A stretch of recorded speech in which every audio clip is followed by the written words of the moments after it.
สวัสดีครับทุกคนสบายดีทุกคนไหมครับสำหรับวันนี้นะครับคุณครูจะมีประโยคสั้นๆนะครับง่ายๆนะครับในภาษาไทยจะนำมาฝากทุกคนเรียนรู้ในวันนี้นะครับบาดជំរាបសួរបងប្អូនទាំងអស់គ្នាបាទអញ្ចឹងសម្រាប់ថ្ងៃនេះខ្ញុំមានប្រយោគនៅក្នុងភាសាថៃខ្លីៗណាដែលសិតសឹងតែប្រយោគប្រើប្រាស់នៅក្នុងជីវិតប្រចាំថ្ងៃផងដែរបាទអញ្ចឹងប្រយោគទី1ตรงเวลาตรงเวลาตรงเวลาបាទตรงเวลาនឹងប្រែថាតាន់ពេលឬមួយក៏ចំពេលណាបាទทันเวลาทันเวลาทันเวลาហ្នឹងក៏ប្រែថាតាន់ពេលដែរបងប្អូនណាបាទต่อมาเวลาหมดแล้วเวลาหมดแล้วបាទប្រែថាអស់ពេលហើយណាបាទ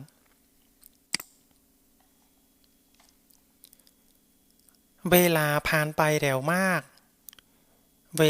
ลาผ่านไปเร็วมากเวลาผ่านไปเร็วมากបាទពេលវេលាដើរលឿនណាស់ต่อมา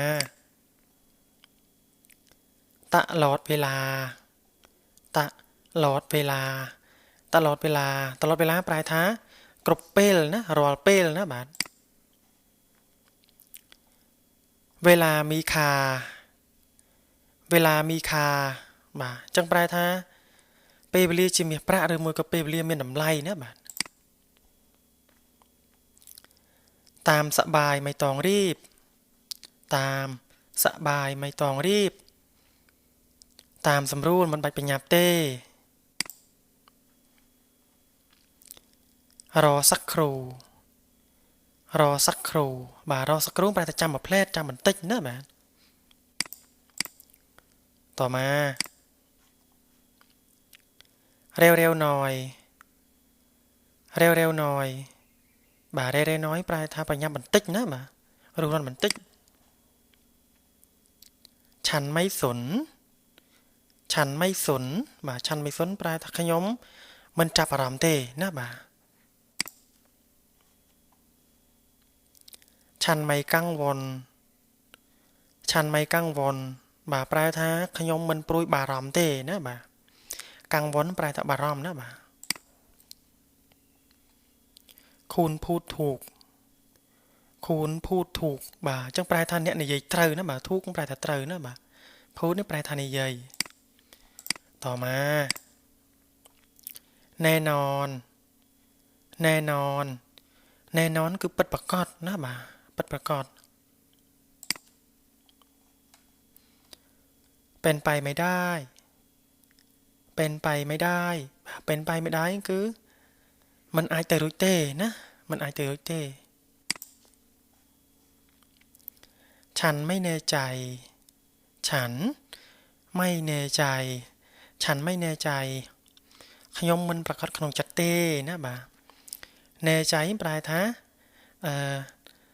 ប្រកាសនៅក្នុងចិត្តឬមួយក៏ច្បាស់នៅក្នុងចិត្ត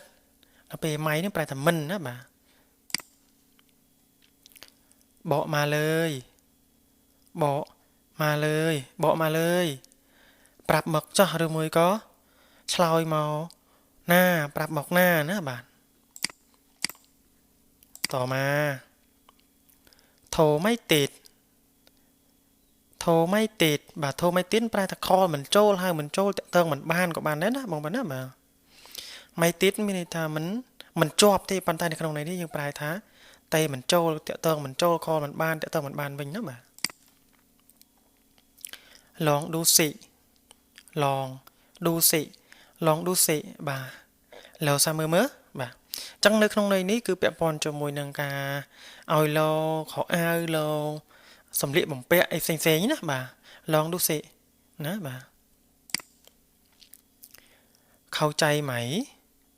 เข้าใจไหมเข้าใจไหมបាទយល់ទេបាទเข้าใจប្រែថាយល់ណាបាទដល់ពេលយើងបន្ថែមពាក្យ